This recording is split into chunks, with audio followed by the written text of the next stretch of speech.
결혼 5년 차. 나는 집안의 모든 가사 노동을 도맡아 했다. 남편은 시부모님을 모시고 오며 절대 당신 손가게 하는 일은 없을 거야 라고 굳게 맹세했지만 뒤돌아서자마자 나는 24시간 대기하는 가정부가 되어 있었다. 어느 날 한밤중에 화장실을 가려고 일어났다가 남편이 몰래 1인용 휴양지 항공권을 예매하는 것을 목조차 숨죽인 채 지켜봤다. 4박 5일 제주도 여행. 오직 그 혼자만을 위한 표였다. 다음 날 아침, 나는 짐이 가득 든 28인치 캐리어를 끌고 식탁 앞에 섰다. 회사 본사에서 나를 베트남 지사로 1년 동안 파견 보냈어. 아버님, 어머님 모시는 건 이제 당신이 수고 좀 해줘. 이야기에 앞서 지금 어디서 이 방송을 듣고 계시는지 댓글로 남겨주세요. 그곳에 늘 행운이 가득하기를 바랍니다.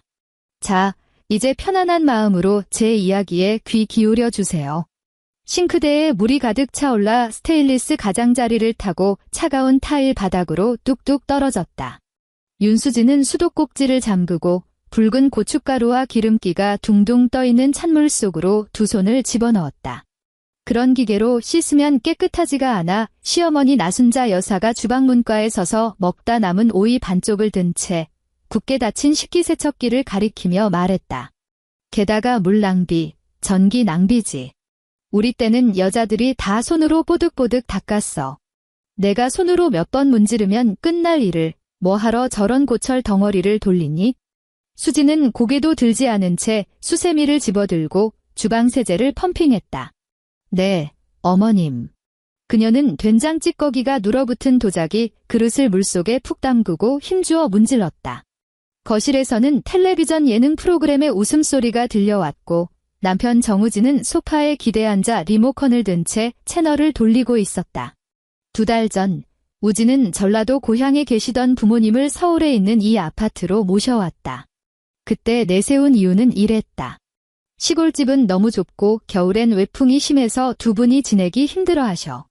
서울로 모시면 우리가 효도하기도 편하잖아. 수진이 그때 잠시 망설이자 우진은 그녀의 두 손을 꼭 잡으며 호언장담했다. 걱정하지 마. 두 분 다 정정하셔서 생활하시는데 아무 문제 없고 절대 당신 귀찮게 할 일 없을 거야. 그냥 밥상에 숟가락 2개만 더 얹으면 되는 일이라고. 타고 수진이 헹궈낸 그릇을 식기 건조대에 포개어 올렸다. 차가운 물방울이 그녀의 손등 위로 튀었다. 20개가 넘는 크고 작은 접시와 냄비 4개, 밑반찬 그릇들까지 전부 씻고 나서야 수진은 손에 물기를 닦고 앞치마를 풀었다. 베란다 창문을 닫으려 발걸음을 옮기던 그녀가 우뚝 멈춰섰다. 베란다 구석 타일 바닥에 작은 산 하나가 쌓여 있었다. 시아버지 정성수 어르신의 두꺼운 겨울용 롱패딩 3벌과 시어머니의 두툼한 속옷들이었다. 옷에서는 장롱 깊은 곳에 오래 처박혀 있던 나프탈렌 냄새가 훅 끼쳐왔다. 마침 정수기로 물을 마시러 온 우진이 수진의 시선을 따라 베란다 쪽을 쓱 보더니 물을 한 모금 삼키고는 무심하게 툭 던졌다. 엄마가 저 옷들 철 지났으니까 빨아서 넣어둬야 한대. 엄마는 연세가 있으셔서 팔다리 쑤시니까 당신이 주말에 시간 내서 좀 빨아들여. 수진이 돌아서서 그를 빤히 쳐다보았다. 롱패딩은 부피가 너무 커서 세탁기에 안 들어가. 세탁소에 드라이 클리닝 맡기자.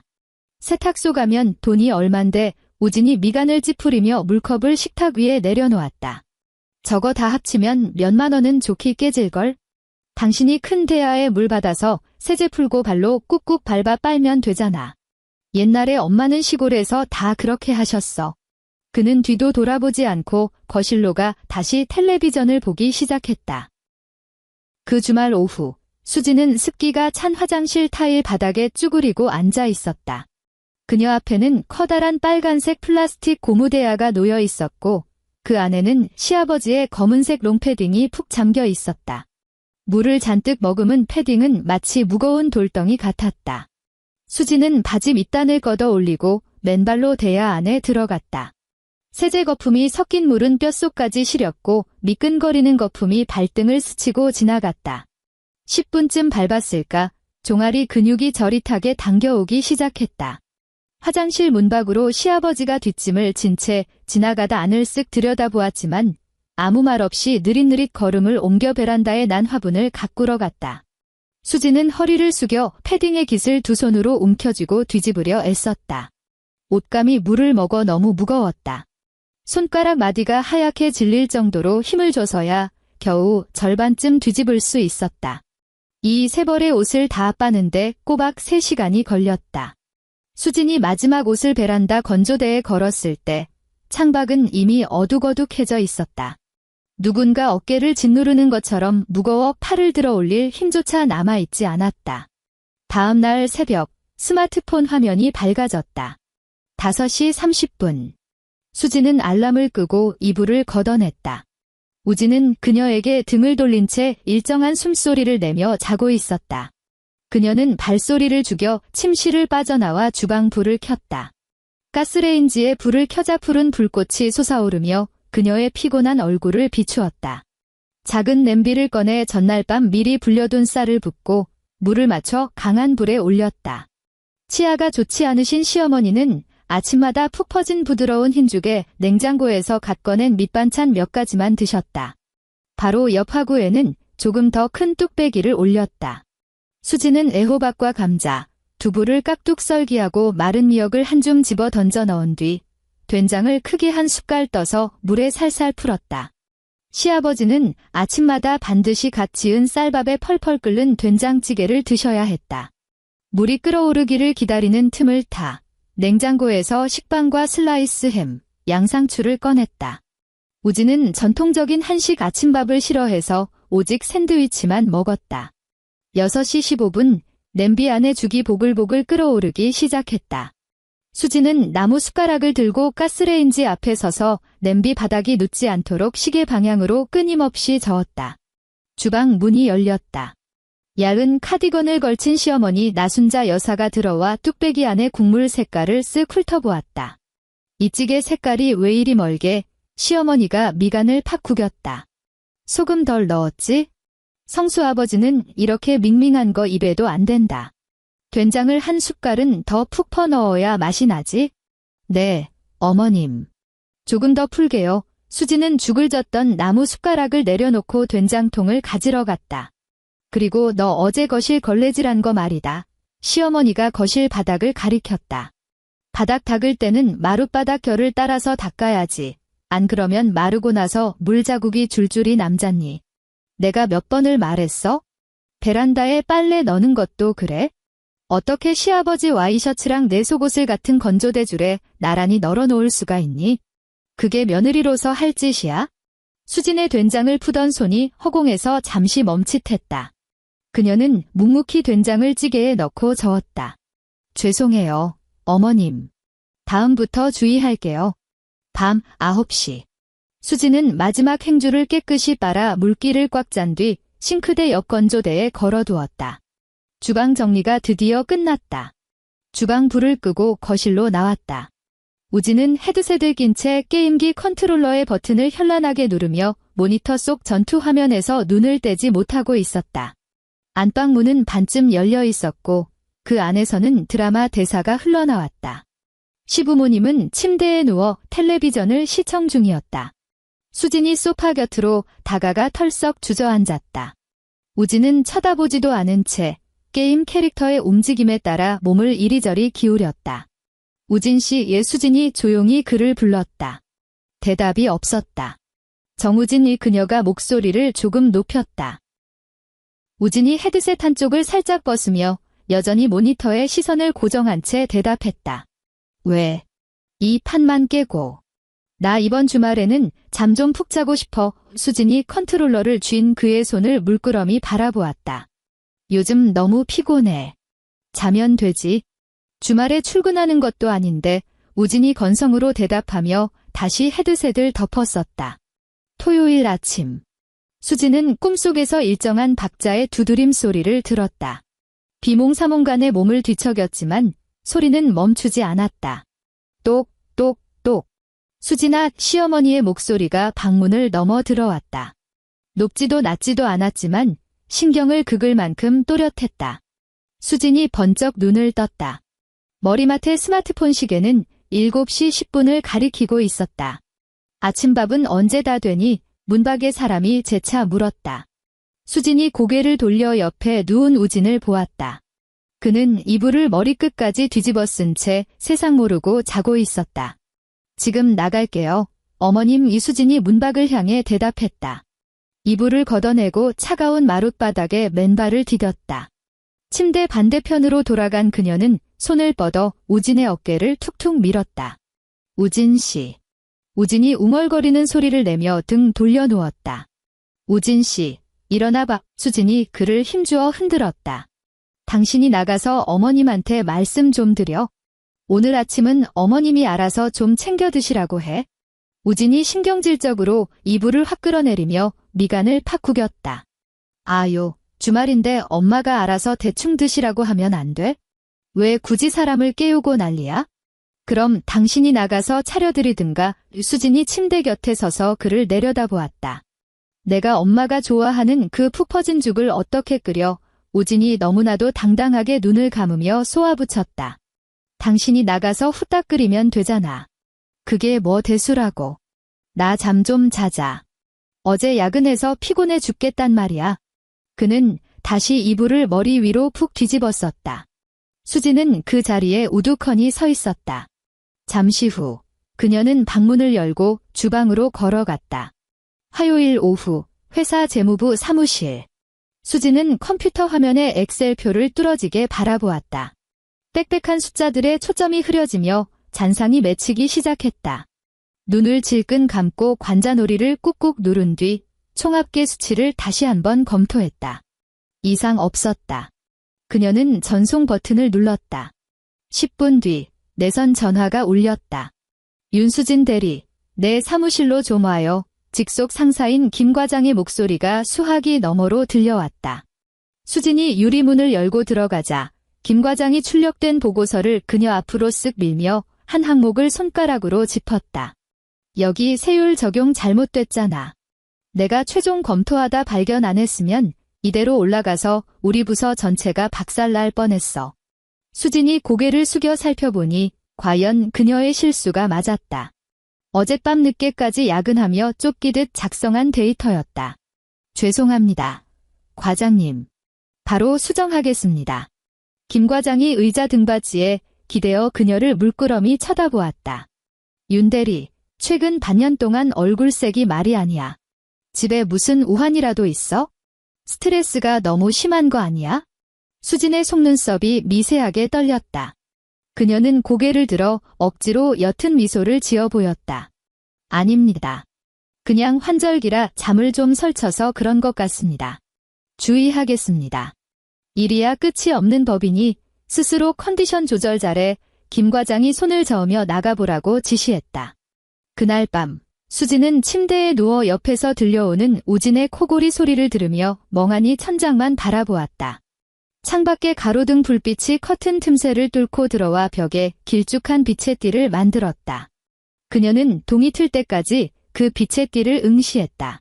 그날부터 지독한 불면증이 시작되었다. 그 후 2주 동안 수진은 퇴근 후 곧바로 집으로 가지 않았다. 단지 앞 편의점에서 차가운 생수 한 병을 사들고 창가 쪽 높은 바 의자에 걸터 앉았다. 편의점 안에서는 경쾌한 유행가가 흘러나왔고 아이스크림 냉동고 압축기가 미세하게 윙윙거리는 소리를 냈다. 그녀는 그저 멍하니 앉아 창밖으로 지나가는 사람들을 구경했다. 딱 10분 후 하루 중 오직 20분만이 무거운 뒤집개를 쥐지 않아도 되고 거칠게 바닥을 긁는 걸레질 소리를 듣지 않아도 되며 그게 며느리로서 할 짓이야 라는 타박에 대답하지 않아도 되는 유일한 시간이었다. 10분이 지나면 그녀는 자리에서 일어나 다 마시지 못한 물병을 쓰레기통에 던져넣고 아파트 동 입구를 향해 무거운 발걸음을 옮겼다. 아파트 1층 로비에서 경비 아저씨가 그녀를 불러 세웠다. 302호 사모님. 여기 택배 와 있어요. 수진이 다가가 묵직한 종이 상자를 받아 들었다. 인터넷으로 주문한 쌀 5kg과 자잘한 생필품들이었다. 경비 아저씨가 서명할 펜을 건네며 사람 좋게 웃었다. 사모님은 매일같이 장 보시느라 고생이 많으셔. 이 동에서 퇴근할 때 양손에 짐을 제일 무겁게 들고 오는 분은 사모님밖에 없을 거요. 식구가 많으니 아주 신경 쓸 일이 한두 개가 아니지. 펜을 쥐고 있던 수진의 손이 상자 위에서 딱 멈췄다. 매일이요. 그녀가 작게 중얼거렸다. 그럼요. 내가 매일 보는데. 어느 날은 대파랑 마늘 한 보따리, 어느 날은 고기랑 두부 묵직하게 들고 오시잖아. 이 경비 아저씨가 허허 웃으며 장부를 거두어 갔다. 수지는 종이 상자를 품에 안고 엘리베이터에 올랐다. 사방이 거울로 된 엘리베이터 벽면에 그녀의 얼굴이 비쳤다.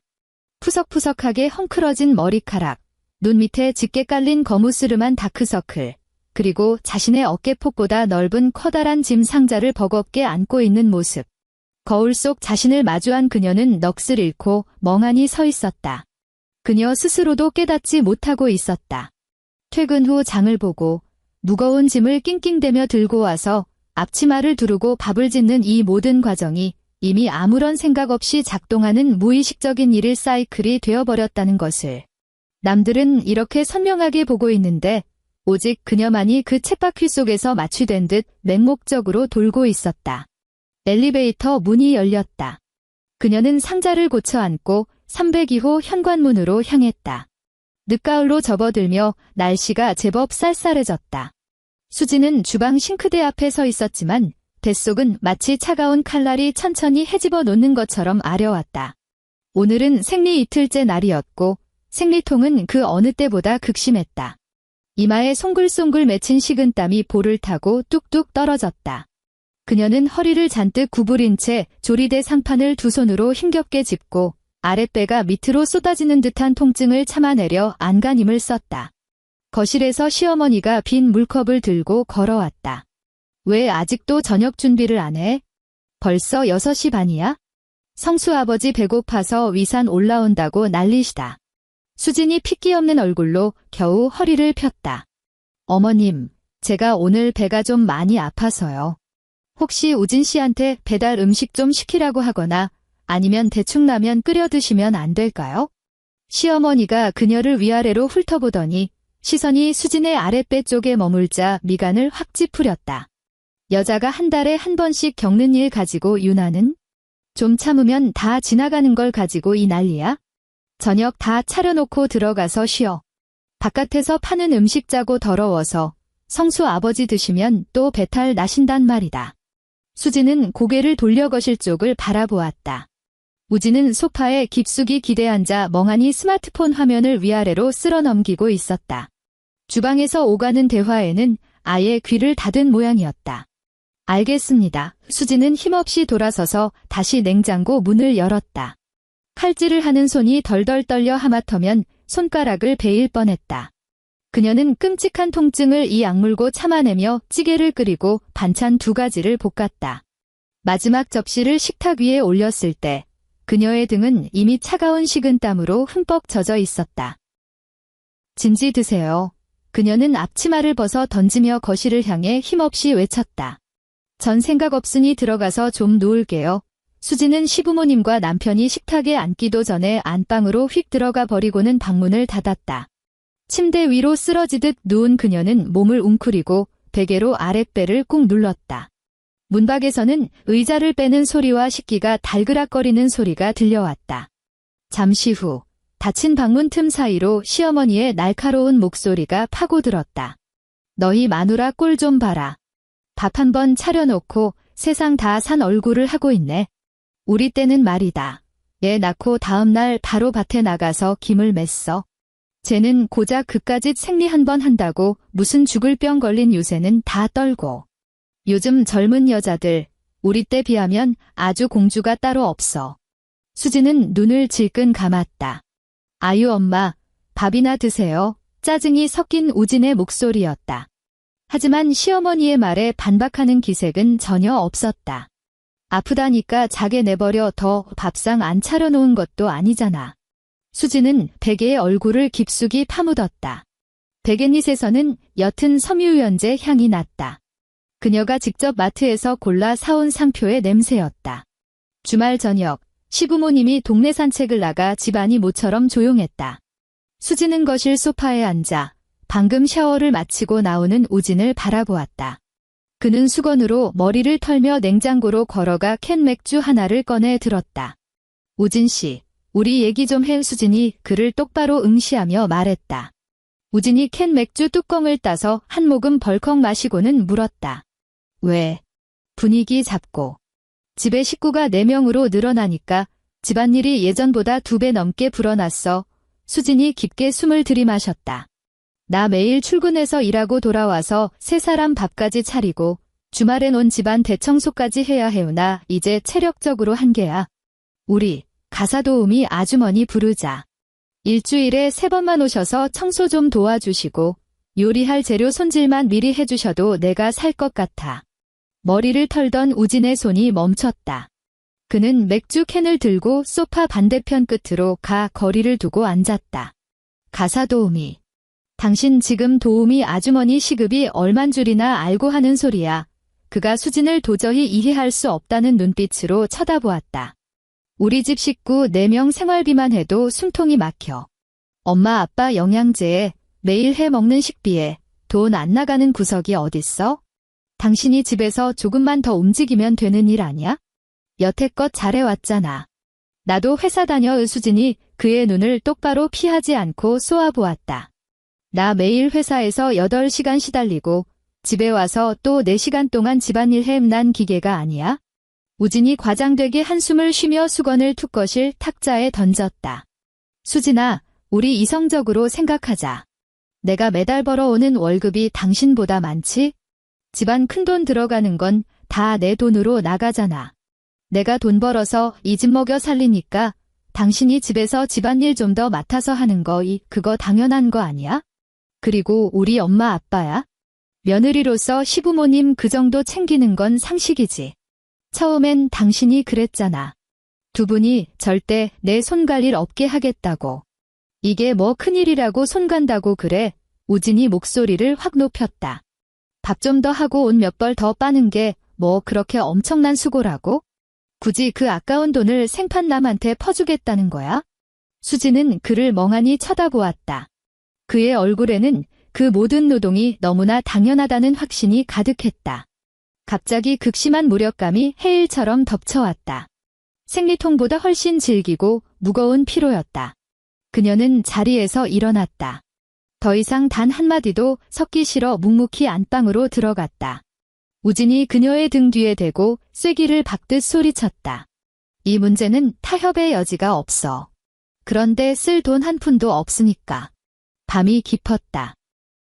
수진은 짙은 어둠 속에서 번쩍 눈을 떴다. 목이 바짝 말라왔다.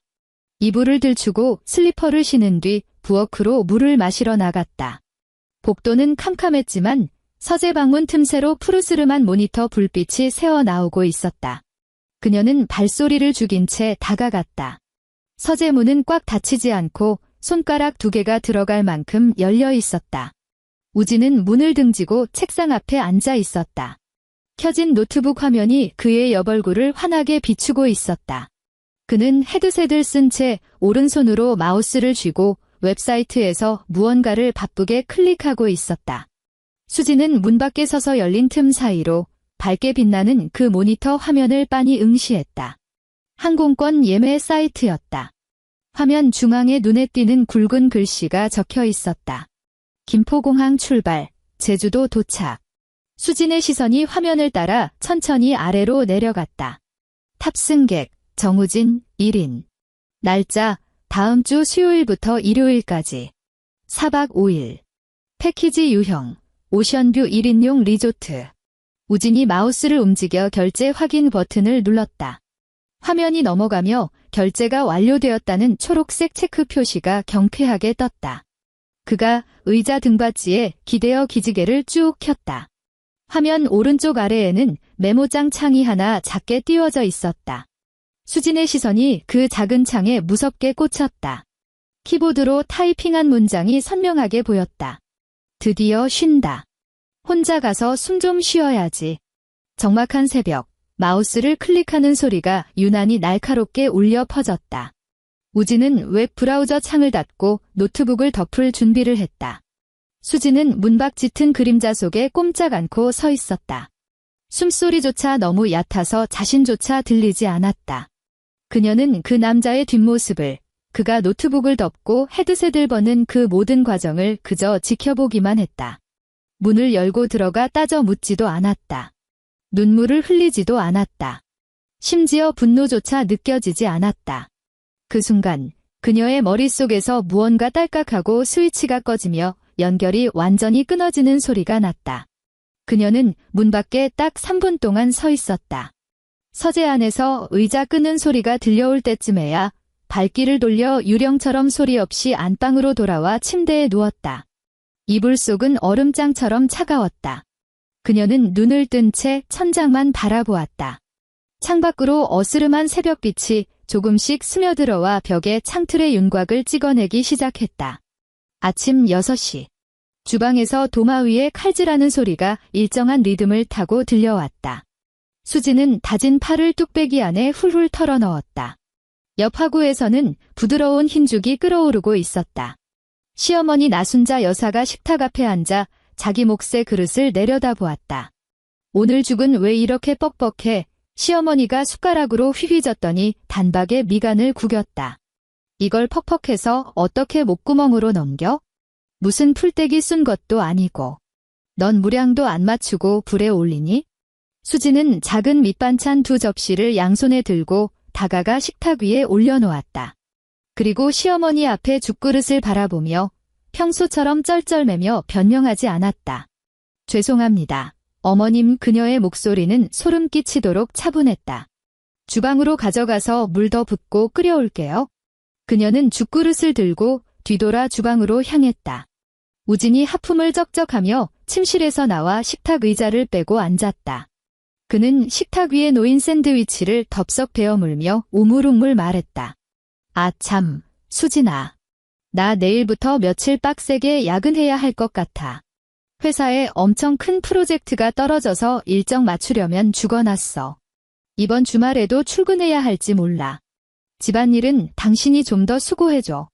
수지는 조리대 앞에 선 채 물이 담긴 주전자를 들고 있었다. 그릇으로 물이 쪼르륵 떨어지는 소리만이 주방을 채웠다. 그녀가 고개를 돌려 우진의 얼굴을 바라보았다.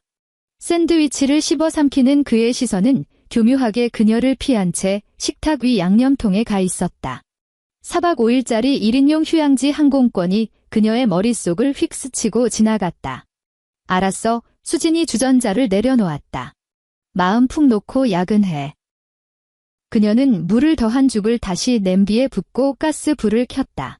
시퍼런 불꽃이 냄비 밑바닥을 핥아 올렸다. 오전 10시 회사 인사부. 수지는 인사부 팀장실의 문을 두드렸다.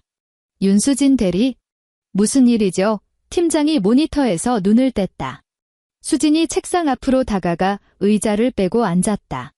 팀장님, 지난달 사내 인트라넷에 올라왔던 베트남 지사 파견직 모집 공고 아직 유효한가요? 팀장이 멈칫하더니 키보드를 몇 번 두드려 문서를 화면에 띄웠다. 유효하긴 한데 그 자리 계속 지원자가 없었잖아.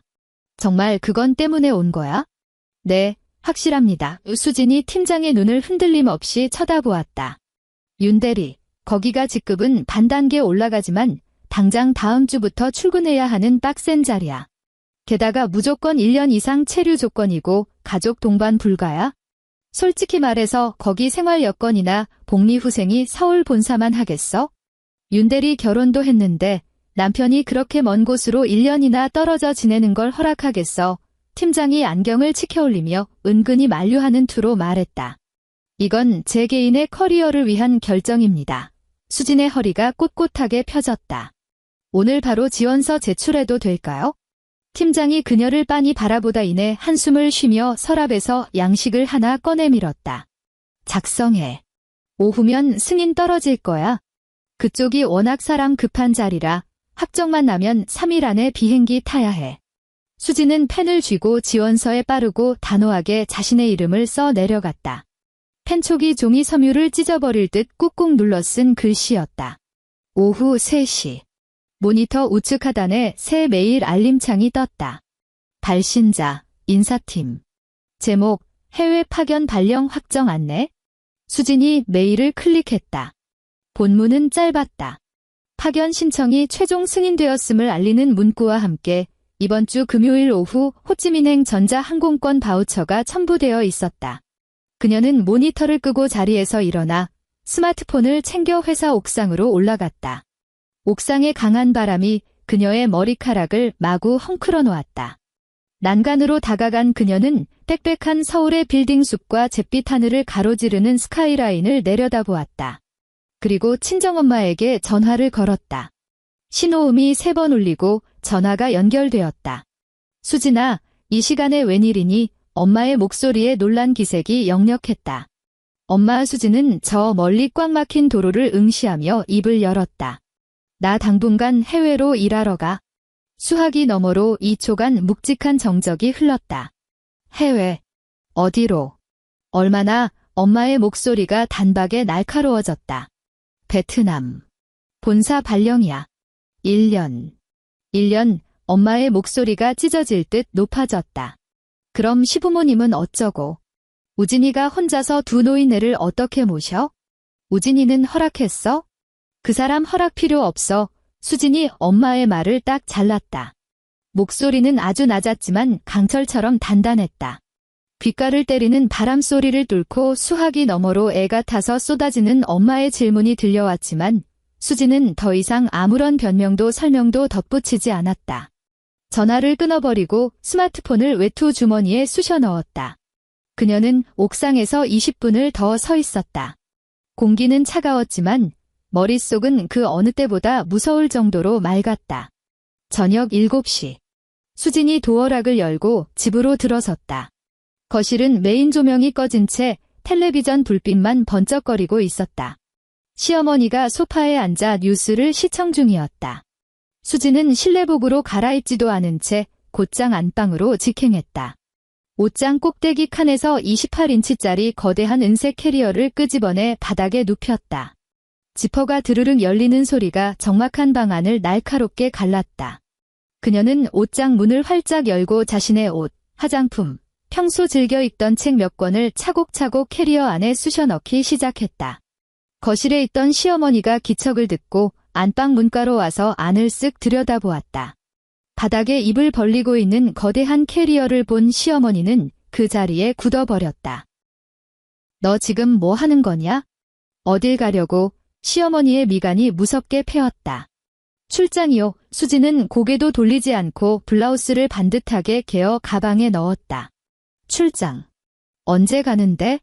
며칠이나 가고. 시어머니의 말이 따발총처럼 빨라지며 다그치는 투로 변했다. 내일요. 내일. 시어머니의 언성이 찢어질 듯 날카로워졌다. 그럼 당장 오늘 저녁밥은 누가 차리고 내일 아침밥은 누가 해? 수진이 짐을 싸던 손을 멈추고 고개를 돌려 문가에 선 시어머니를 똑바로 응시했다. 그녀의 얼굴은 소름 끼치도록 무표정했고 감정의 동요 따위는 1g도 찾아볼 수 없었다. 저 없으니까 알아서 해결하세요. 시어머니의 얼굴이 순식간에 시뻘겋게 달아올랐다. 믿을 수 없다는 듯 눈을 부릅뜨고 수진을 향해 삿대질을 해댔다. 너 지금 그게 시어미한테 할 소리야?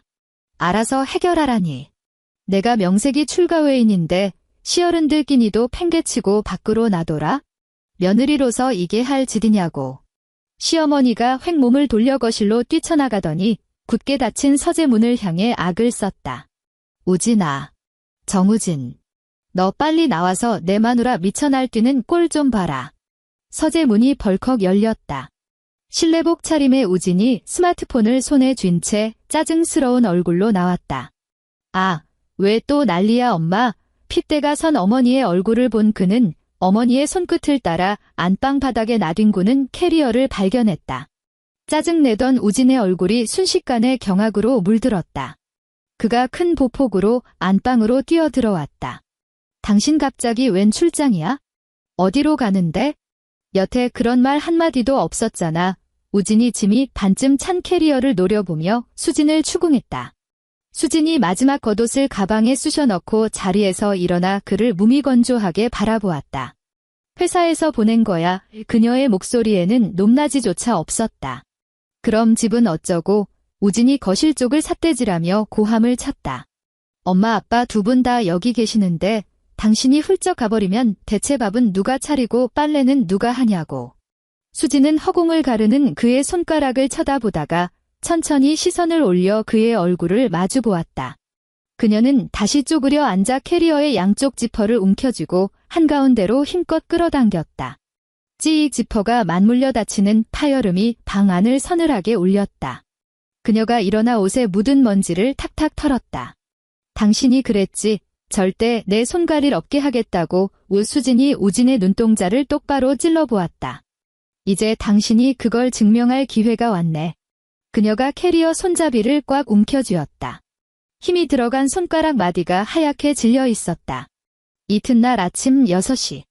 평소 같으면 주방의 주방 후드가 낮게 웅웅거리는 소리를 내고 도마 위에서는 일정한 박자의 칼질 소리가 울려 퍼지며 공기 중에는 짭조름한 된장찌개 냄새와 밥 짓는 구수한 수증기가 가득 차 있어야 할 시간이었다. 하지만 오늘 아파트는 벽시계 초침 돌아가는 소리마저 섬뜩하게 들릴 정도로 텅 빈 듯 고요했다. 윤수진은 식탁의 가장 바깥쪽 의자에 앉아 있었다. 찌든 기름 냄새가 밴 낡은 회색 앞치마 대신 피디 딱 떨어지는 짙은 네이비색 정장 차림이었다. 머리카락은 실핀으로 단정하게 고정되어 흐트러짐이 없었고 입술에는 톤 다운된 차분하면서도 생기 있는 말린 장미색 립스틱을 발랐다. 그녀의 발밑에는 이미 손잡이가 길게 뽑힌 28인치 은색 캐리어가 우뚝 서 있었다. 안방문 손잡이가 달칵 돌아갔다. 시어머니 나순자 여사가 하품을 늘어지게 하며 걸어나와 습관적으로 주방 쪽을 쳐다보았다. 따뜻한 김도 오르지 않았고 달그락거리는 주방기구 소리도 없었으며 심지어 주방 메인 조명조차 꺼져 있었다. 시어머니의 미간에 깊은 주름이 팍 파였다. 젠걸음으로 식탁 쪽으로 다가오며 날카롭게 쏘아붙였다. 지금 몇 시인데 아직도 밥을 안 쳤어? 가스레인지 불도 안 켜고 뭐 하는 짓이야? 성수아버지 빈속에 약 드시게 할 작정이야? 수지는 의자에 앉은 채 몸을 일으키지도 자세를 고쳐 앉지도 않았다. 그녀는 잔뜩 꼴이 나 입꼬리가 처진 시어머니의 얼굴을 그저 차갑게 응시할 뿐이었다. 곧이어 시아버지 정성수 어르신이 뒷짐을 지고 복도를 걸어 나오다 텅 빈 식탁과 그 옆에 떡하니 버티고 있는 거대한 은색 캐리어를 번갈아 쳐다보았다. 이게 대체 무슨 일이야? 아침 밥상은? 오늘 반찬은 뭐냐? 시아버지가 의자를 빼고 앉아 빈 밥그릇을 손가락으로 툭툭 쳤다. 우진도 안방에서 기어 나왔다. 까치집을 한 머리에 덜 깬 눈에는 핏발이 서 있었고 슬리퍼를 질질 끄는 발걸음은 무거웠다. 만반의 준비를 갖추고 식탁에 앉은 수진과 어젯밤 이미 짐을 다 싸둔 캐리어를 본 순간 그의 걸음이 바닥에 못 박힌 듯 우뚝 멈췄다. 어젯밤 안방에서 한바탕 대치한 후 수진은 밤새도록 단 한마디도 입 밖으로 내지 않았다. 침대 끄트머리에 몸을 웅크리고 그에게 등을 돌린 채 누워 있었다. 우진은 그저 그녀가 홧김에 시위를 벌이는 거라고 치부했다. 하룻밤 자고 일어나면 여느 때처럼 조용히 주방으로 들어가 아침상을 차려낼 것이라 굳게 믿어 의심치 않았다. 하지만 지금 주방은 얼음장처럼 식어 있었다. 수진의 시선이 식탁 주변을 둘러싼 세 사람을 차례로 훑었다. 본사 긴급 파견입니다. 목소리 톤은 낮았지만 적막한 아침 공기를 찢고 또렷하게 울려 퍼졌다. 베트남 지사 1년 발령. 오늘 오후 비행기 타고 출국합니다. 그녀가 고개를 돌려 우진의 얼굴을 정면으로 노려보았다. 아버님 어머님 모시는 건 이제 당신이 알아서 수고해. 시어머니가 굳어버렸다. 의자를 빼려 뻗었던 손이 허공에 멈췄고 화를 내던 얼굴은 순식간에 경악으로 일그러졌다. 뭐라고? 내가 오늘 집을 나간다고? 너 지금 애비 앞에서 장난하냐? 시아버지도 그릇을 치던 손가락을 멈추고 희끗희끗한 눈썹을 잔뜩 찌푸리며 우진을 쳐다보았다. 우진아, 이게 대체 어찌 된 영문이냐? 그럼 우리 아침밥은 당장 어찌 되는 거냐? 냉장고 냉장실 두 번째 칸에 썰어둔 애호박이랑 두부 팩이 있고 냉동실에 손질된 갈치 있어요. 수진이 시아버지를 보며 마치 부하 직원에게 업무 인수인계를 하듯 사무적으로 내뱉었다.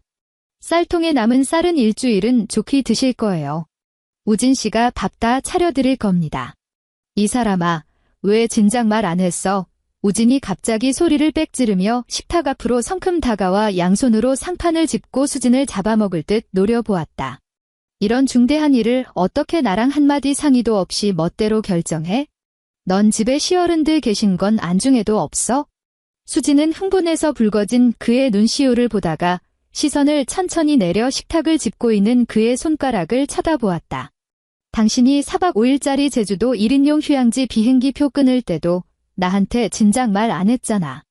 그 말은 너무나도 작게 속삭였지만 마치 쇠망치로 식탁을 내리친 듯한 충격파를 던졌다. 우진의 온몸이 감전된 듯 뻣뻣하게 굳었다. 식탁을 짚고 있던 손가락들이 무의식적으로 옴찔거리며 말려 들어갔고 얼굴의 혈색이 눈에 띄게 썰물처럼 빠져나가며 순식간에 백지장처럼 창백해졌다. 그의 입술이 달싹거리며 변명을 쥐어짜 내려 했지만 목구멍에서는 쇳소리조차 새어나오지 않았다. 제주도. 1인용 머시기, 시어머니가 두 사람을 번갈아 보며 날카로운 목소리로 캐물었다. 우진아, 너 어미 몰래 무슨 꿍꿍이를 벌인 거야? 우진은 어머니를 쳐다보지도 못한 채 두려움과 경악, 그리고 들통났다는 당혹감이 뒤섞인 눈동자로 수진만 뚫어지게 바라보고 있었다. 그는 그 새벽의 비밀스러운 결제가 완벽범죄라고 믿었다.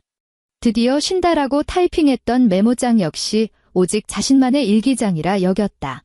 수지는 시어머니의 닥달을 가볍게 무시하고 우진의 흔들리는 시선도 철저히 외면했다. 그녀는 어깨에 맨 가방에서 반듯하게 접힌 A4 용지 2장을 꺼내 식탁 정중앙에 내려놓았다. 이게 뭐냐? 시아버지가 빽빽하게 글씨가 채워진 종이를 곁눈질했다. 이 집구석이 돌아가기 위한 매뉴얼입니다. 수진이 손가락 끝으로 종이를 우진 쪽으로 쓱 밀어주었다. 종이에는 수십 개의 항목이 카테고리별로 질서정연하게 자를 대고 쓴 듯 반듯한 글씨로 꽉 차 있었다. 첫 번째.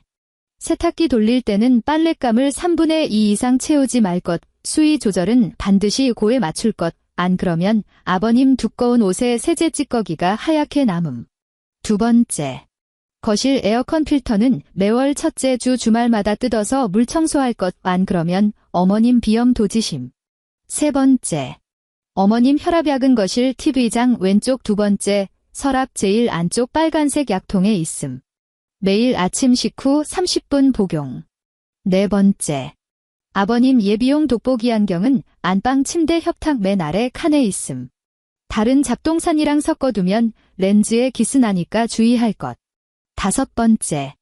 주방 싱크대와 화장실 배수구는 매달 15일 밤에 배수구 클리너 부어두고 다음날 아침에 물 내릴 것, 안 그러면 하수구 악취 올라옴. 여섯 번째. 쓰레기 분리수거 요령. 배달용 흰색 플라스틱 용기는 무조건 주방 세제로 기름기 박박 씻어서 말린 후 플라스틱 수거함에 버릴 것. 닭뼈나 조개 껍데기는 음식물 쓰레기가 아니니 무조건 일반 쓰레기 종량제 봉투에 넣을 것. 일반 쓰레기는 매주 화요일, 금요일 저녁 8시 전까지 아파트 1층 분리수거장에 내놓을 것. 일곱 번째. 아버님 드시는 된장찌개에는 대파 넣지 말 것. 위산 올라와서 속 쓰려 하심. 여덟 번째. 어머님 드시는 흰죽은 센 불로 펄펄 끓인 후 제일 약한 불로 줄여 40분 동안 뜸 들일 것. 중간중간 오븐에 한 번씩 냄비 바닥이 눕지 않게 시계 방향으로 저어줄 것. 꼬박 2장 분량. 단 한마디의 감정 섞인 불평도 넋두리도 없이 분 단위와 눈금 하나까지 명시된 지독하게 차가운 조작 지침서였다. 이것이 바로 그녀가 지난 3년간 뼈를 갈아가며 조용히 유지해온 그들이 당연한 것이자 이 별로 귀찮게 한 것도 없는 일이라고 치부했던 가정 운영의 피 튀기는 규칙이었다. 우진은 고개를 푹 숙인 채 그 2장의 종이 쪼가리에 빼곡히 박힌 글자들을 훑어내렸다. 그의 목젖이 크게 한 번 울렁였고 이마에는 차가운 식은땀이 송글송글 맺혔다. 수진이 자리에서 일어나 캐리어 손잡이를 꽉 움켜쥐었다. 나 갈게. 그녀는 캐리어를 끌며 뒤돌아 현관을 향해 걸어갔다. 캐리어 바퀴가 마룻바닥을 누르며 우르릉거리는 묵직한 마찰음을 냈다. 너 거기 앉서. 시어머니가 등 뒤에서 사시나무 떨듯 분노하며 고함을 질렀다. 내가 오늘 당장 이 문지방을 넘으면 2번 다시 이 집에 발들일 생각 마라. 우리 정씨 집안엔 너처럼 제멋대로인 며느리 둔 적 없다. 수지는 걸음을 늦추지 않았다. 현관에 도달한 그녀는 굽낮은 단화로 갈아 신었다. 도어락이 달칵하고 경쾌하게 풀리며 육중한 현관문이 열렸다. 복도에 서늘하고 낯선 공기가 집 안으로 확 밀려 들어왔다. 수진아, 잠깐만. 우진이 그제야 정신을 차린 듯 슬리퍼를 직직 끌며 현관으로 튀어나갔다. 그가 캐리어 손잡이를 쥐고 있는 수진의 손목을 낚아챘다. 손가락 뼈마디가 하얗게 질릴 정도로 힘을 꽉 준 상태였다. 당신 제발 홧김에 이러지 마. 응. 우진의 목소리에는 명백한 당혹감과 지질한 애원이 덕지덕지 묻어 있었다. 우리 좋게 말로 하자. 제주도 예약한 건 내가 다 설명할 수 있어? 표 취소하면 되잖아. 당신도 비행기 취소하고 파견권 물러달라고 해 등. 우리 마주 앉아서 제대로 얘기 좀 해보자고. 수진이 움직임을 멈추고 자신의 손목을 옥죄고 있는 그 손을 멍하니 내려다보았다. 지난 5년 동안 매일 밤 소파에 늘어져 게임 컨트롤러나 두드리던 손 베란다 구석에 처박힌 롱패딩을 가리키며 발바빨라고 손가락질하던 손 그리고 드디어 쉰다라며 자기 혼자만의 탈출을 타이핑하던 바로 그 손이었다. 그녀가 고개를 들어 그를 보았다. 눈동자는 고인물처럼 지독하게 고요했다. 비행기 시간 늦어. 그녀가 손목을 가볍게 비틀자 우진의 소나귀가 허무하게 툭 떨어져 나갔다. 윤수진, 우진이 허둥지둥 다시 그녀를 잡으려 허우적거렸다. 손마 수진의 목소리는 일말의 감정도 섞여 있지 않았지만 감히 토를 달 수 없는 쇳덩이 같은 차가움이 뚝뚝 묻어났다. 우진의 손이 허공에서 딱딱하게 굳어버렸다.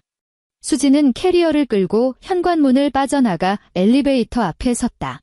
층수를 알리는 숫자가 깜빡이고 있었다. 우진이 맨발의 슬리퍼 바람으로 복도까지 쫓아나왔다. 슬리퍼 바닥이 복도 타일에 긁히며 신경질적인 소음을 냈다. 수진이 내려가는 버튼을 누르는 모습을 본 그의 목소리는 통제불능의 초조함으로 갈라져 있었다. 당신 이대로 휙가버리면 부모님은 어떡하라고. 나 내일부터 당장 출근해서 야근해야 하는데 누가 밥 차려드려? 당신 정말 이 집구석 어떻게 되든 나 몰라라 할 거야? 엘리베이터 문이 띵 소리와 함께 부드럽게 열렸다. 안은 텅 비어 있었다. 수진은 안으로 들어가 1층 버튼을 눌렀다. 그리고 몸을 돌려 엘리베이터 문밖에서 극도의 당혹감과 분노로 얼굴이 일그러진 우진을 정면으로 마주 보았다. 급한 일 있으면 국제 전화해. 그녀가 엘리베이터 안쪽으로 한 걸음 물러섰다. 우진의 하얗게 질린 얼굴 앞에서 차가운 금속 문 두 짝이 소리 없이 서서히 맞물리며 빈틈없이 굳게 닫혔다. 문밖에서 터져나올지 모를 악다구니도 구차한 매달림도 그 순간 완벽하게 차단되었다. 오후 2시 인천국제공항. 통유리창을 통과한 오후의 햇살이 출국장 로비의 매끄러운 바닥을 눈부시게 비추었다. 방송에서는 한국어, 영어, 중국어가 교차하며 탑승 안내 방송이 흘러나왔다. 수진은 탑승구 앞 대기석에 깊숙이 기대 앉아 있었다. 무거운 캐리어는 이미 수화물로 붙인 지 오래였고 손에는 여권과 탑승권 한 장만 덜렁 들려 있었다. 로비에는 여행의 설렘으로 들뜬 가족들, 서류 가방을 든 바쁜 비즈니스맨들이 바쁘게 오갔다. 누구나 각자의 명확한 방향을 향해 걷고 있었다. 그녀가 크로스백에서 스마트폰을 꺼냈다. 액정 화면에는 우진에게서 온 부재중 전화가 10통 넘게 찍혀 있었다. 읽지 않은 메시지도 폭포수처럼 쌓여 있었다. 당신 도대체 무슨 똥고집을 부리는 거야? 엄마 뒷목 잡고 혈압 오르셨어. 지금 당장 택시 타고 당장 돌아와. 비행기 취소 수수료 얼마야? 내가 물어줄 테니까 돌아오라고. 제발 부탁이다. 집안 꼴이 말이 아니야? 윤수진, 너 진짜 끝까지 갈래? 적당히 좀 해. 수진은 화면에 쉴 새 없이 떠오르는 그 초조하고 폭력적인 텍스트들을 보면서도 마음속엔 바늘 끝만한 파문조차 일지 않았다. 오히려 헛웃음이 났다. 이 인간은 이 지경까지 와서도 여전히 자기가 홧김에 고집을 부리는 줄 안다. 돈으로 보상하거나 적당히 타이르면 모든 게 제자리로 돌아올 거라는 오만함. 그녀는 카카오톡 대화창 입력란을 눌렀다. 엄지손가락이 자판 위에서 1초간 멈칫하더니 이내 거침없이 글자를 두드렸다. 제주도 가서 재밌게 놀다 와. 전송. 연두색 말풍선이 화면 맨 아래에 탁 하고 달라붙었다. 그녀는 상대방의 변명을 기다려주지 않았다. 전원 버튼을 길게 누르자 종료 슬라이더가 떴다. 손가락으로 가볍게 스와이프했다. 화면이 먹물처럼 새까맣게 꺼졌다. 스마트폰을 가방 깊숙한 곳에 쑤셔 넣은 그녀는 탑승권을 손에 쥐고 길게 줄을 선 무리 속으로 당당하게 걸어 들어갔다. 사흘 뒤 서울. 아침 7시. 아파트 주방에는 코를 찌르는 역겨운 탄내가 진동하고 있었다. 우진은 어제 입었던 구겨진 실내복 차림으로 가스레인지 앞에 서서 손에 쥔 긴 나무 숟가락으로 뚝배기 바닥을 미친 듯이 박박 긁고 있었다.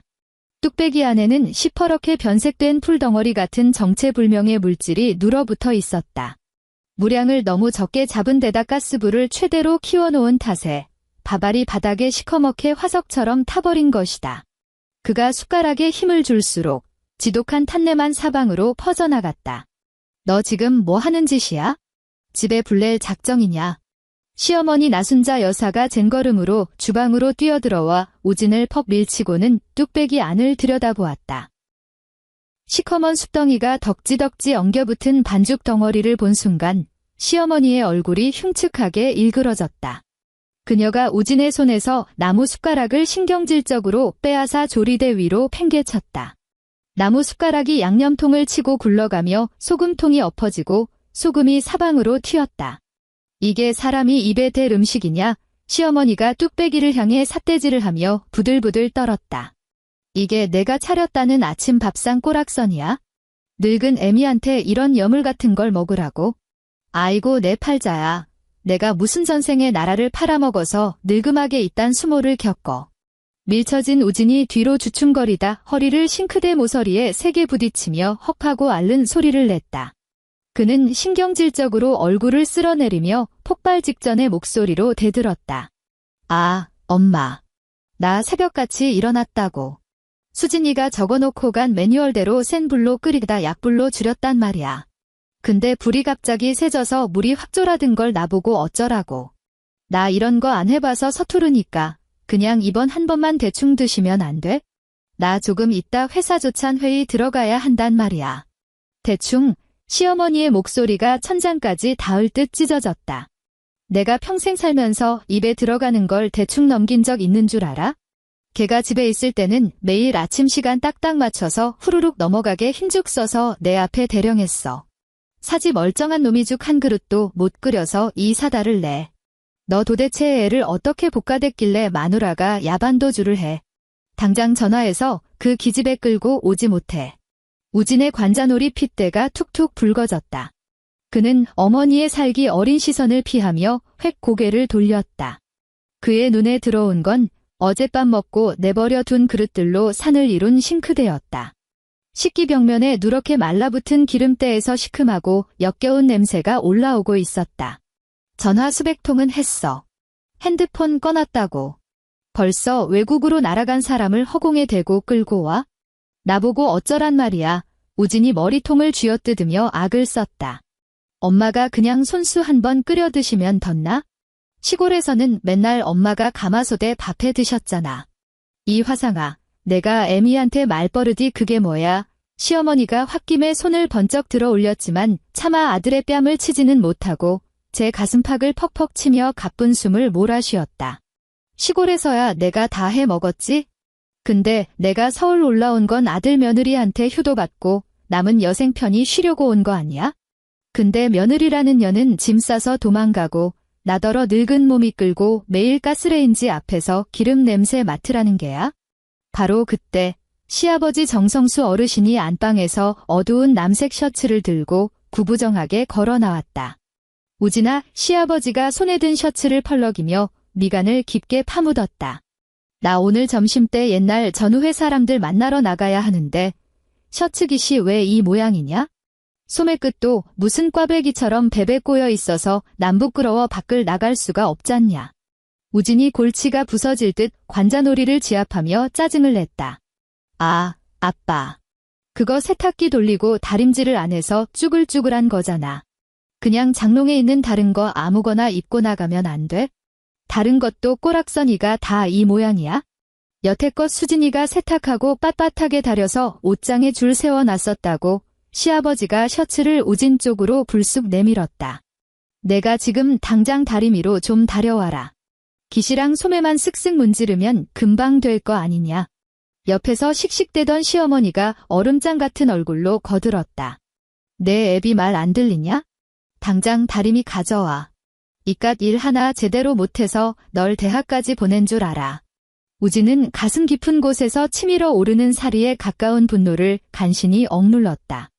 그는 셔츠를 획 낚아채듯 받아들고 베란다로 쿵쾅쿵쾅 걸어가 수납장 맨 밑바닥에 처박혀 먼지가 뽀얗게 쌓인 스팀 다리미와 다림판을 끄집어냈다. 그는 거실 한가운데 다림판을 쫙 펴고 셔츠를 그 위에 널브러뜨린 뒤 다리미 플러그를 콘센트에 꽂았다. 그는 태어나서 단 한 번도 이 기계를 다뤄본 적이 없었다. 예전엔 매일 아침 출근할 때마다 칼주름이 잡힌 정장과 셔츠가 은은한 섬유유연제 향을 풍기며 드레스룸에 세팅되어 있었다. 그는 스팀 다리미에 물을 채워 넣어야 한다는 기본적인 상식조차 없었다. 다리미에 빨간 불이 들어왔다.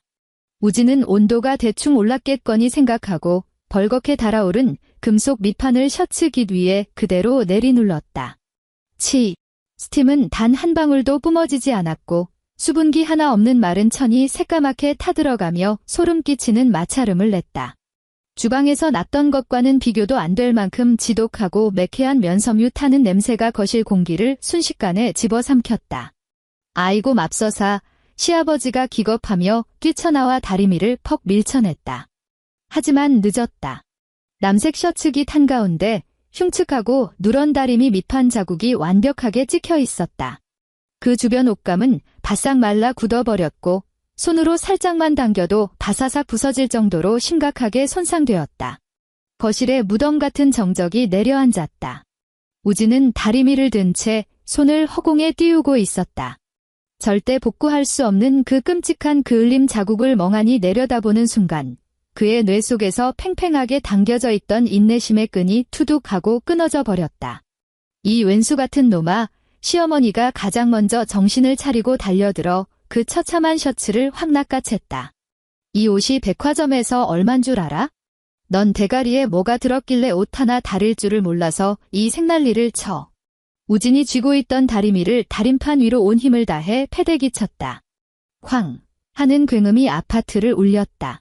다림판이 휘청거리며 쓰러질 뻔했다. 시어머니와 시아버지는 고막을 찢는 파열음에 기함하며 제자리에 굳어버렸다. 우진의 두 눈에는 시뻘건 핏발이 가득 섰다.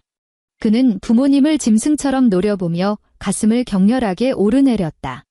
고함을 지르고 거실 집기들을 죄다 때려 부수고 지난 며칠 동안 뼛속까지 골마 터진 피로감과 모멸감, 억울함을 미친 듯이 토해내고 싶었다. 하지만 눈앞에선 늙고 주름진 부모의 얼굴을 마주한 그는 결국 턱관절이 부서져라 이를 악물었을 뿐 단 한마디의 반항도 뱉어내지 못했다. 그는 목을 조르던 넥타이를 거칠게 잡아뜯어 소파에 팽개치고 몸을 획 돌렸다. 서류 가방을 우악스럽게 낚아챈 그는 현관으로 성큼성큼 걸어가 도어락이 부서질 듯 현관문을 쾅 닫고 나가버렸다. 문틀이 무섭게 흔들리며 미세한 시멘트 가루가 바닥으로 떨어져 내렸다. 눈 깜짝할 사이에 일주일이 지났다. 베트남 호찌민의 날씨는 습하고 더웠으며 소나기가 잦았다. 수지는 회사가 위치한 시내 중심가에 쾌적한 원룸 오피스텔을 구했다. 퇴근 후 그녀는 건물 1층 편의점에 들러 신선한 채소 샐러드 한 팩과 제로 콜라를 사들고 올라와 통유리창 앞에 놓인 테이블에 앉았다.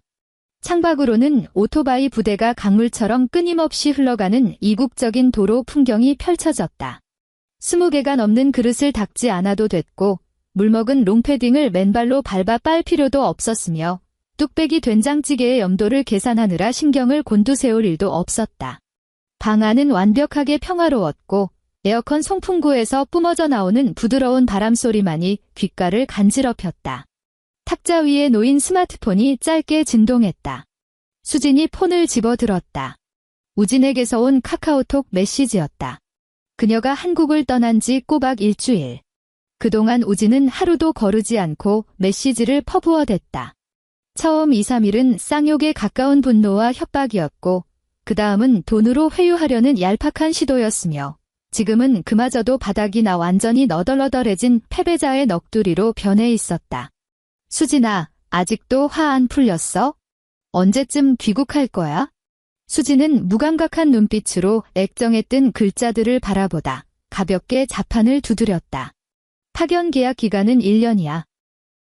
메시지 옆에 일이 사라지자마자 화면이 전환되며 수신 전화 화면이 떴다. 우진이었다. 수진은 전화를 받지 않았다. 화면 한가운데서 요란하게 번쩍이는 정우진이라는 이름표를 5초간 물끄러미 응시하다 자비 없이 빨간색 거절 버튼을 슬라이드했다. 그러고는 곧장 메시지 하나를 더 날렸다. 업무 시간 중이라 통화 곤란해. 할 말 있으면 문자로 남겨. 한참의 시간이 흐른 뒤에야 수화기 너머에서 느릿느릿한 답장이 도착했다. 세탁기 돌렸는데 탈수가 왜 이렇게 안 돼? 세탁물 꺼냈더니 허연 세제 가루가 떡이 져 있어. 나 방금 엄마한테 30분 동안 뒷목 잡히고 욕먹었어. 수지는 스마트폰에서 시선을 거두고 창밖으로 고개를 돌렸다. 잿빛 하늘에서 후두둑 떨어지기 시작한 열대성 소나기가 빗방울이 되어 유리창을 때리며 굵은 물줄기를 만들어내고 있었다. 그녀는 더 이상 답장하지 않고 미련 없이 스마트폰 화면을 꺼버렸다. 2주 후 서울. 자정이 다 된 밤 11시 반. 정성수 어르신이 백가죽을 움켜쥔 채 사색이 되어 안방에서 비틀거리며 걸어 나왔다. 저녁 식사로 우진이 퇴근길에 포장해온 매운 떡볶이를 먹은 게 화근이었다. 원래도 소화 기능이 엉망이었는데 자극적인 캡사이신이 들어가자 위장 전체가 불길에 휩싸인 듯 끔찍하게 타들어갔고 내장을 쥐어짜는 듯한 경련이 주기적으로 밀려왔다. 그는 허리를 활처럼 굽힌 채 식은땀을 뻘뻘 흘리며 거실 TV장 앞까지 힘겹게 다가갔다. 할멈, 위장약 어디다 뒀어? 지난번에 수진이가 사온 그 하얀색 알약 말이야. 그가 쉰 목소리로 안방을 향해 다급하게 외쳤다. 나순자 여사가 카디건을 대충 걸치고 하품을 쩍쩍하며 기어나와 TV장 서랍을 마구잡이로 뒤지기 시작했다. TV장 서랍 몇 개가 열려 있었지만 안은 이미 쓰레기장이나 다름없었다. 발톱깎이, 다 쓴 건조기 시트, 기한이 한참 지난 동네마트 전단지들이 흉측하게 뒤엉켜 있었다. 이게 귀신 곡할 노릇이네. 대체 어디다 처박아 둔 거야? 나 여사가 짜증을 내며 잡동사니들을 퍽퍽 옆으로 밀어냈다. 그 기집애 집 나가고 나서부터는 아주 이 집구석이 도둑맞은 폐가 꼴이야. 뭘 찾으려야 찾을 수가 없잖아. 일단 오늘 밤은 꾹 참고 눕고 내일날 밝으면 우진이더러 약국 가서 사오라고 해. 내가 지금 위산이 역류해서 식은땀이 줄줄 나는데 이걸 어떻게 참아. 성수 어르신이 고통에 파르르 떨며 직접 다른 서랍을 쑤셔대기 시작했다. 내가 기필코 찾고 만다. 서랍을 열고 닫는 쾅쾅거리는 소리와 플라스틱 약통이 엎어지는 소리가 요란하게 울렸지만 애타게 찾던 그 친숙한 하얀색 약병은 끝내 모습을 드러내지 않았다. 성수 어르신은 찢어질 듯한 통증을 더 이상 버티지 못하고 거실 마룻바닥에 털썩 주저앉아 거친 숨을 몰아쉬었다. 그의 초점 잃은 시선이 멍하니 허공을 맴돌다 거실 탁자 유리판 밑으로 향했다. 그곳에는 끝자리가 누렇게 바랜 A4 용지 2장이 깔려 있었다. 종이 모서리는 이미 습기를 먹어 둥글게 말려 올라가 있었고 중간에는 누군가 흘린 갈색 커피 얼룩이 흉하게 번져 있었다. 수진이 집을 떠나던 날 아침 식탁 위에 보란듯이 던져놓고 간 바로 그 매뉴얼이었다. 성수 어르신은 흠칫 놀랐다. 그는 덜덜 떨리는 손을 뻗어 탁자 유리판 틈새로 손가락을 밀어넣어 그 2장의 종이를 간신히 빼냈다. 종이 위에 잉크 자국은 여전히 선명했다. 그의 눈동자가 빽빽하게 적힌 지시사항들을 빠르게 훑어내렸다. 12번째. 아버님 위장이 예민하셔서 맵고 기름진 음식 드시면 무조건 체하심. 한밤중에 위경련 오면 상비용 위장약은 주방 식탁 옆 벽면 수납장, 왼쪽 맨 아래 칸에 있음. 투명 플라스틱 구급함에 들어있는 하얀색 약병임. 성수 어르신의 손이 미세하게 경련을 일으켰다. 그는 고개를 획 돌려 주방 구석에 있는 그 존재감 없는 벽면 수납장을 노려보았다. 바닥을 짚고 비틀거리며 일어난 그는 벽면 수납장으로 다가가 왼쪽 맨 아래 칸의 문을 열었다. 정말로 투명한 플라스틱 구급함 상자가 그곳에 얌전히 놓여 있었다. 상자 안에는 각종 상비약이 각 잡힌 군인들처럼 오와 열을 맞춰 정돈되어 있었고 맨 앞줄에는 그가 미치도록 찾던 바로 그 하얀색 약병이 자리 잡고 있었다.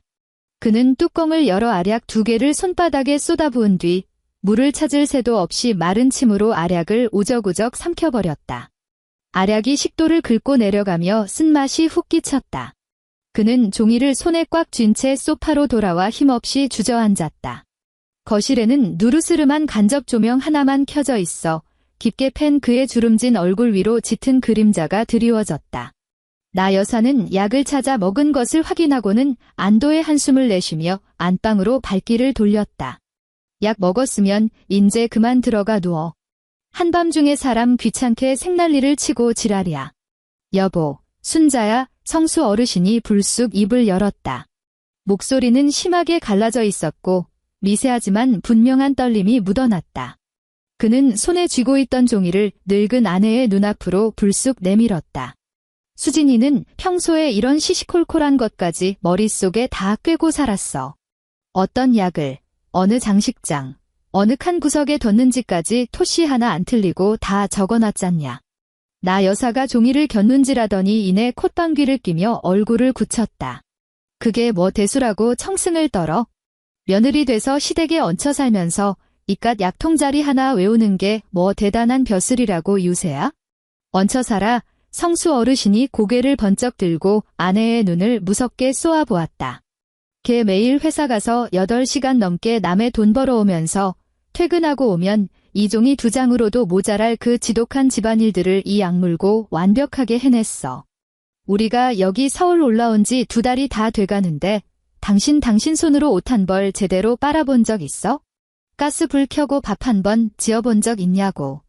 나 여사는 전곡을 찔려 말문이 막힌 듯 얼굴이 벌겋게 달아올랐지만 특유의 고집을 꺾지 않고 악다구니를 썼다. 그건 걔가 아랫사람이니까 당연히 할 도리를 한 거지.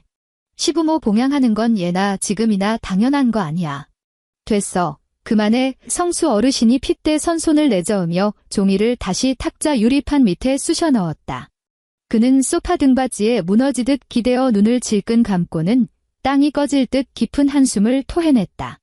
그 묵직한 한숨 소리는 정확한 거실 허공을 떠돌다 처참하게 바닥으로 가라앉았다. 한 달 후, 초인종이 신경질적으로 울렸다. 우진이 현관문을 열자 문 밖에는 파란색 앞치마를 두르고 검은색 캔버스 작업용 가방을 든 50대 중반의 가사도우미 아주머니가 서 있었다. 어이쿠, 여기가 청소 예약하신 정 선생님 댁 맞지에? 아주머니가 억센 경상도 억양이 섞인 목소리로 확인했다. 우진은 허둥지둥 몸을 비키며 길을 내주었다. 네, 어서 들어오세요. 덧신을 신고 거실로 들어선 아주머니는 매의 눈으로 집안 꼴을 쓱 스캔했다. 그녀의 미간이 단박에 구겨졌다. 거실 바닥은 머리카락과 정체불명의 얼룩이 늘어붙어 새까맸고 탁자 위에는 양념이 눌어붙은 배달 용기들이 산을 이루고 있었다. 베란다 건조대에는 퀴퀴한 냄새를 풍기는 다 마르지도 않은 남자 속옷들이 널려 있었고 무엇보다 끔찍한 건 주방이었다. 싱크대 안에는 곰팡이가 피기 직전인 그릇들이 수도꼭지 높이까지 아슬아슬하게 쌓여 있었고 공기 중에는 시큼하게 썩어가는 음식물 쓰레기 악취가 진동을 했다. 아이고 매. 이 집구석은 사람 사는 데가 맞는겨? 무슨 전쟁 피난이라도 갔다가 이제 돌아왔는가 봐에 아주머니가 기가 차다는 듯 돌직구를 날렸다. 우진은 수치심에 귀끝까지 시뻘겋게 달아올라 양손만 싹싹 비벼댔다. 지난 한 달은 지옥 그 자체였다. 매일 밤 야근에 찌들어 파김치가 되어 돌아와 초반에는 어떻게든 살아보려고 가스불을 켰다. 하지만 결국 한계에 부딪혀 배달 음식으로 연영하기 시작했다. 시부모님은 조미료 범벅인 배달 음식을 거부하며 매일같이 저주를 퍼부어댔다. 주말마다 화장실 타일 바닥에 쪼그려 앉아 시아버지의 흙 묻은 바지 밑단을 솔로 문지르다 보면 허리가 끊어질 듯 아팠다. 집안 꼬라지는 통제불능의 쓰레기장으로 변해갔고 부모님의 악다구니는 폭격처럼 쏟아졌다. 그는 퇴근 시간이 다가오는 것조차 공포스러워졌다. 결국 한계에 다다른 그는 어머니 몰래 가사도우미 매칭 플랫폼에서 도우미를 호출해버린 것이다.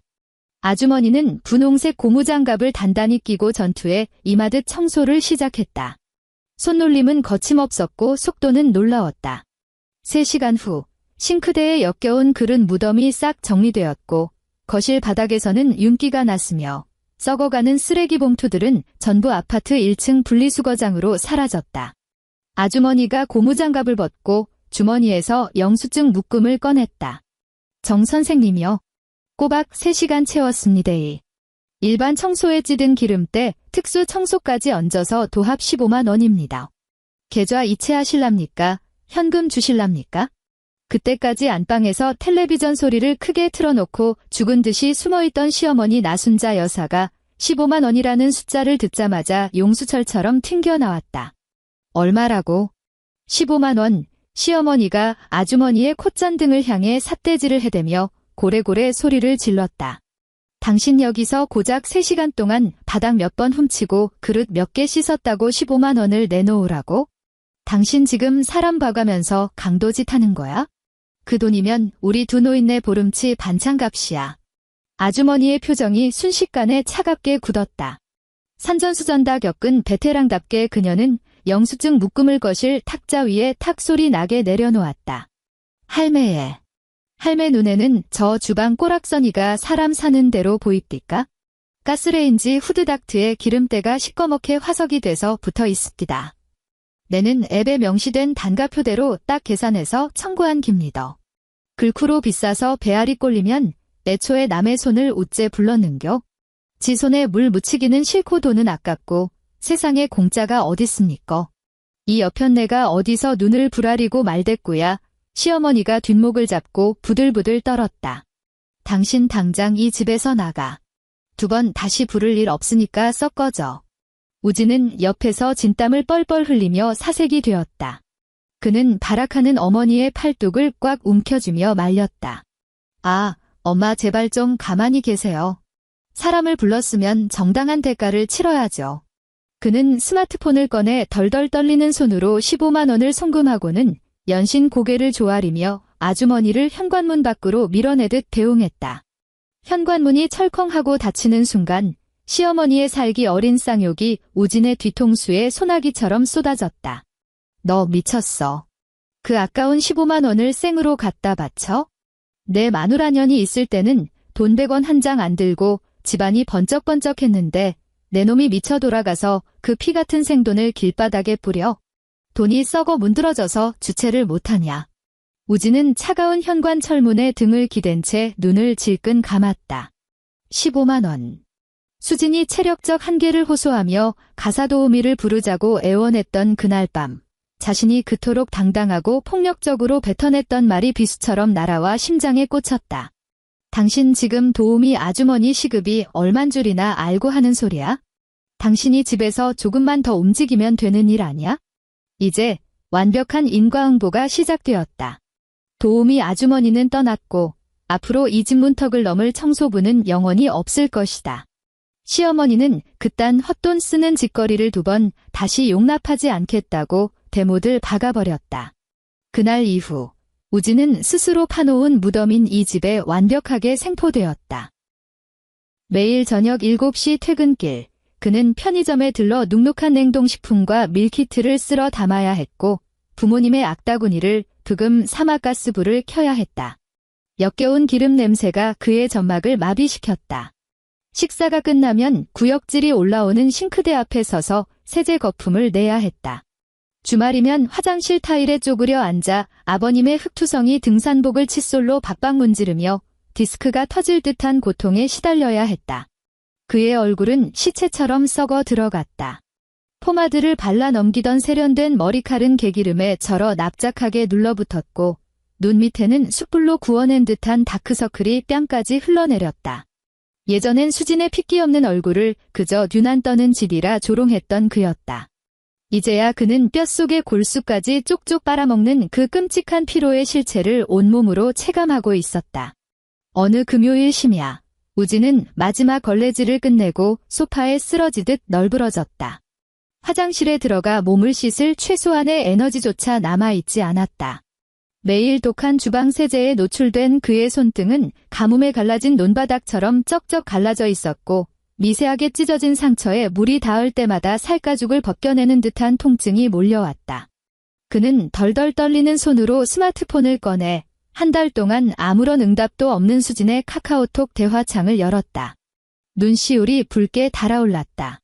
그는 짓무른 손가락 끝으로 화면을 꾹꾹 눌러 한 문장을 타이핑했다.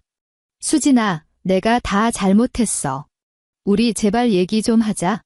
메시지가 전송되었다. 수신 확인 표시인 일은 사라지지 않았다.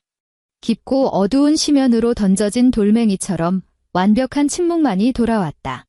석 달 후. 베트남, 호찌민시티. 오후 3시 짧고 무섭게 쏟아지던 열대성 스콜이 막 그치고 습기를 머금은 공기 위로 젖은 흙내새와 달콤한 플루메리아 꽃향기가 훅 끼쳐 올라왔다. 창밖의 8차선 도로 위로는 수백 대의 오토바이 엔진 소리와 자동차 경적 소리가 맹렬하게 얽히며 엄청난 생동감을 뿜어내고 있었다. 수지는 오피스텔 발코니에 놓인 라탄 의자에 기대 앉아 있었다. 천장에 매달린 실링팬이 느리고 일정한 박자로 구웅 소리를 내며 돌아가고 있었다. 그녀는 편안하고 헐렁한 흰색 리넨 원피스 차림이었고 머리는 집게 핀으로 틀어 올려 목덜미를 시원하게 드러내고 있었다. 예전에 그녀를 짓누르던 시체 같던 안색과 턱 끝까지 내려앉았던 다크서클은 완벽하게 증발했다. 그 자리는 탄력 있는 피부결과 건강한 생기가 채우고 있었다. 그녀의 눈동자에는 그 어떠한 강박이나 긴장감도 남아있지 않았다. 테이블 위에는 얼음을 잔뜩 넣은 베트남식 연유 커피, 쓰어다가 담긴 투명한 유리잔이 놓여 있었다. 잔 표면에 맺힌 차가운 물방울들이 쪼르륵 미끄러져 내려 코스터 위에 동그랗고 짙은 물자국을 그리고 있었다. 그녀가 스마트폰을 집어들었다. 화면이 밝아졌다. 카카오톡 앱 아이콘 오른쪽 위로 새빨간 알림 숫자 하나가 떠 있었다. 클릭. 목록 최상단에 고정된 이름은 우진이었다. 가장 마지막 메시지는 5분 전에 도착한 것이었다. 예전처럼 질척거리는 원망도 없었고 집안 꼴을 하소연하는 투정도 없었으며 자기 합리화로 버무린 핑계도 없었다. 딱 3글자였다. 미안해. 수지는 화면에 뜬 그 3글자를 고요하게 응시했다. 만약 이 3글자가 몇 달만 더 일찍 도착했더라면 어땠을까? 젖은 롱패딩 무게에 짓눌려 숨이 턱 막힐 때, 찌개간이 싱겁다는 날 선타박이 심장을 찌를 때, 그리고 제주도행 1인용 비행기 표의 존재를 확인하고 세상이 무너져 내리던 그 밤에 만약 그때 이 말을 들었다면 모든 게 달라졌을지도 모른다. 하지만 지금 그녀에게 이 3글자는 테이블 위에서 얼음이 다 녹아버려 밍밍해진 커피처럼 아무런 향기도 의미도 띠지 않는 공허한 텍스트 쪼가리에 불과했다. 지난 석 달 동안 그녀는 한국 땅을 단 한 번도 밟지 않았다.